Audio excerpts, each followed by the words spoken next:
बिस्मिल्लाहिर्रहमानिर्रहीम, अस्सलाम वालेकुम।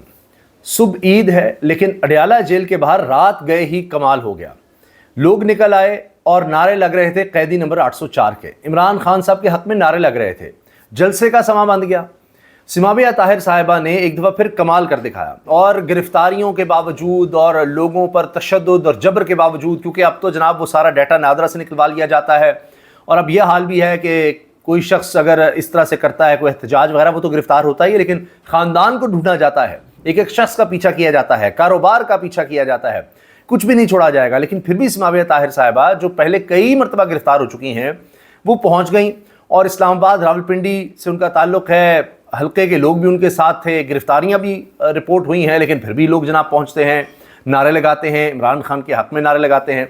तो सुबह ईद से पहले पहले आप देखिए अडयाला जेल के बाहर क्या माहौल बना दिया गया। बहुत से लोग कह रहे हैं कि जनाब ये खातून और उनके साथ कुछ कारकुन वो इतनी जुर्रत दिखा सकते हैं, और ईद अब हो सकता है बेचारे जो गिरफ़्तार हुए हैं उनकी जेल में ही गुजरेगी। तो बहुत से और लोग हैं। अब कोशिश ये है कि इसी तरह से जनाब ईद भी गुजरे और आगे हालात भी इसी तरह से ही पकड़ धकड़ के साथ गुजरे। हुकूमत की यही कोशिश है।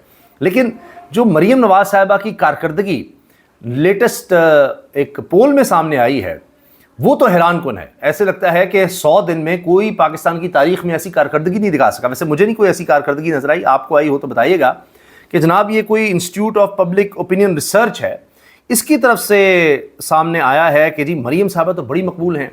100 दिन में उनकी मकबूलियत का ग्राफ बहुत ऊपर चला गया है। 60% लोगों ने कहा है कि मरीम साहबा की मकबूलियत और ज़्यादा बढ़ गई है।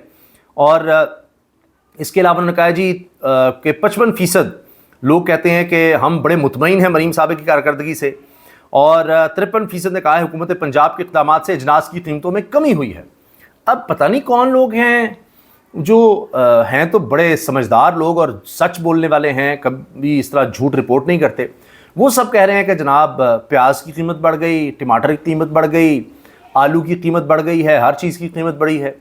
फिर अब ये हुकूमत ने ये ख़ुद कहा है बजट में कि 20 रुपये मज़ीद पेट्रोलियम लेवी बढ़ाई जाएगी, 60 रुपये से अब 80 रुपये पर जाएगी। टैक्सेस और लगाए जा रहे हैं, एक महंगाई का तूफ़ान आ रहा है। तो ये मरीम साहबा ने पता नहीं किन से सर्वे करवाया है, और ये institute for public opinion research, इसमें तो ऐसे जैसे दूध और शहद की नहरें बह गई हैं, और इसीलिए 60% लोग कहते हैं जी मरीम साहबा की मकबूलियत कहाँ से कहाँ पहुँच गई है। तो जो कुछ किया गया है ये फिर जारी रखें, यही है, और ये 60 से आगे निकल जाएगी। कुछ लोग कह रहे हैं कि यही पैमाना है। जब इलेक्शन से पहले भी इसी तरह के सर्वे सामने आए थे, और कहीं बताया गया कि सबसे मकबूल लीडर है मियां नवाज शरीफ साहब, और फिर कुछ 60% लोग उनके साथ हैं, 50% शहबाज शरीफ, मरीम साहब भी को 50%। तो फिर किसी ने कहा जी कुल मिला के पता नहीं 100 से भी ज़्यादा हो गए हैं फ़ीसद में भी। तो शायद मरीम साहब ने उसको शेयर कर दिया था। तो ये सर्वे कुछ उसी तरह से लगते हैं। तो बहरहाल जनाब ये सर्वे चल रहे हैं, लेकिन अब मरीम साहबा की इन सर्वेस में मकबूलियत अपनी जगह, ग्राउंड रियलिटीज़ अपनी जगह हैं कि ईद पर जो कुर्बानी है वो कई गुना कम हुई है। और मैं आपसे क्या अर्ज़ करूं कि मुझे एक साहब ने फ़ोन पर बार बार ये बात बताई कि जी इस दफ़ा कुर्बानी उस तरह नहीं हो रही। हमारे महल्ले में जहाँ ये नहीं कहते कि गरीब लोग रहते हैं, ना ही मुतवस्सित तबका है और साबी हैसियत लोग, लेकिन अब उनका भी हाल ये हो गया है कि पहले गली में बहुत हमारे नज़र आता था जानवर कुर्बानी के, लेकिन अब बस चंद घरों के बाहर ही कुर्बानी के जानवर बंदे नज़र आ रहे हैं। फिर उन्होंने कहा जी हमारा घर जो है, इलाका जहाँ हम रहते हैं, वो उस इलाके के करीब है जहाँ पर मवेशी मंडी लगती है, और लोगों से मिलना वगैरह, दुकान पर जाना आना। तो कहते हैं एक दुकान पर मैं गया तो उन्होंने कहा कि ज़ाहिर है कई साल से मैं काम कर रहा हूँ, तो पहले चंद दिनों में हम ये देखते थे कि रोज़ाना की बुनियाद पर हम 200-300 ऊँट जाते भी देखते थे। अब वो कह रहा है कि कई दिनों से, जब ये पीक सीज़न होता है कुर्बानी के लिए, आखिरी चंद दिन, कहते हैं कुल मिला के भी 10-15 मैंने ऊँट देखे हैं। इतना फ़र्क पड़ चुका है, इतना फ़र्क, आप अंदाज़ा लगाइए। लेकिन सर्वे में तो कहानी और है। तो इस सर्वे में मकबूलियत मरीम साहबा की बहुत ज़बरदस्त है, लेकिन 20 जून जो है वो बड़ी अहमियत इख्तियार कर गया है। ईद है 17 को, फिर 18-19 3 दिन छुट्टियाँ, और 20 को जो पहला दिन है अदालत का, वहाँ पर जनाब मरीम नवाज़ साहिबा के हवाले से एक बड़ा अहम केस लग गया है। पीपी हल्का 159 जिससे जीत कर या जितवाया गया, या जिस तरह से भी मामला आपके सामने हैं, अभी तक कंट्रोवर्शियल हैं, और फॉर्म 47 उसके तहत ही सारी हुकूमत बनाई गई और बिठाई गई। अब हल्का पीपी 159 से महर शराफत क्लेम करते हैं कि जी वो जीते हैं फॉर्म 45 के मुताबिक, और जाली तौर पर मरीम साहब को जिताया गया है। وہ چلے گئے ہیں ہائی کورٹ.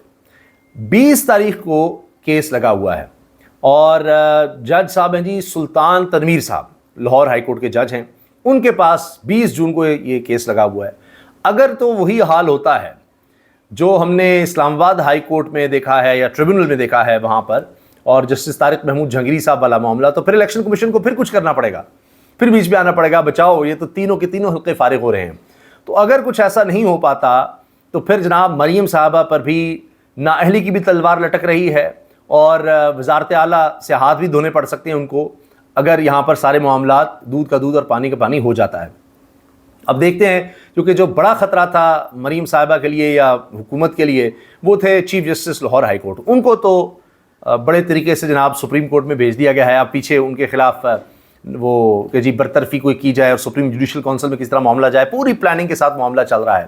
وہ ابھی دیکھتے ہیں کیا ہوتا ہے. مجھے نہیں لگتا کہ جو خواہشات ہیں وہ پوری ہو سکیں گی, اور کیونکہ یہ بات ان کو بھی پتہ ہوگی chief justice Lahore high court کو کہ اس طرح سے میرے اوپر وار کیے جائیں گے, مگر وہ کھڑے رہے.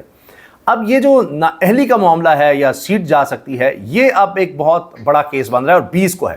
اس کے علاوہ سلمان اکمل راجہ صاحب چلے گئے ہیں ہائی کورٹ میں, اور جسٹس شاہد صاحب کی عدالت, شاہد کریم, جنہوں نے یہ فیصلہ دیا تھا کہ جی یہ ٹریبونلز جو ہیں یہ فوری طور پر آنے چاہیے, اور جو 8 نام پھر ججز کے دیے chief justice Lahore high court نے, وہ آپ نے دیکھا شاہد کریم صاحب کی عدالت ہی تھی, جسٹس شاہد کریم کی, جہاں سے یہ پھر پہلے فیصلہ آیا تھا اس کے مطابق چیف جسٹس نے پھر وہ ٹریبونلز بنائے تھے.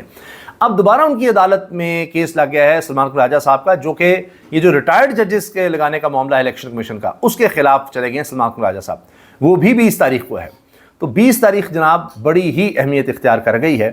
اور اسی طرح سے دیگر کیسز بھی ہیں, جس طرح میں نے آپ کو یہ بتایا مہر شرافت والا معاملہ, مریم صاحبہ پر جو تلوار لٹک رہی ہے, اور سلمان اکمل راجہ کا ایک اور کیس جو ہے وہ بھی بڑا اہم ہے. دیگر کیسز بھی ہیں. ان میں ہے کہ جی عمران خان صاحب کے حوالے سے کابینہ, پنجاب کابینہ نے منظوری دے دی ہے. یہاں آپ کو پتہ ہے نا, احسن اقبال صاحب کہہ چکے ہیں کہ 5 سال تک حکومت کا پلان ہے کہ عمران خان کو اندر رکھنا ہے. تو پنجاب کابینہ اور کچھ کرے نہ کرے, ایسی تو نہیں کارکردگی آپ دیکھ رہے ہیں سرویز میں اوپر سے اوپر جا رہی ہے, لیکن پلیز آپ نے کمنٹ سیکشن میں پول کے ذریعے بتانا ہے کہ آپ بھی اس پول کو مانتے ہیں یا آپ سمجھتے ہیں کہ مریم صاحب کی کارکردگی بڑی بہتر ہے. کیونکہ کابینہ میں انہوں نے جو کام کیا وہ یہ کہ عمران خان پر غداری یا اس طرح کے کیسز بنانے ہیں. اس کے خلاف بھی تحریک انصاف نے درخواست دی ہوئی ہے ہائی کورٹ میں, اور وہ بھی 20 جون کو ہی لگ گئی ہے. اور جسٹس عالیہ نیلم صاحبہ کی عدالت میں ہے, اس 2 رکنی بینچ ہے جس کی سربراہی جسٹس عالیہ نیلم صاحبہ کر رہی ہیں, اور یہ اب chief justice Lahore high court بننے کی دوڑ میں بھی شامل ہیں. ویسے تو ان کا سینیورٹی میں شاید 3را نمبر ہے, لیکن اب جن لوگوں کے بارے میں بات ہو رہی ہے, سوچا جا رہا ہے, ان میں جسٹس عالیہ صاحبہ بھی ہیں. تو اب یہ بڑا کروشل کیس ہے اور یہ بھی 20 جون کو لگا ہوا ہے.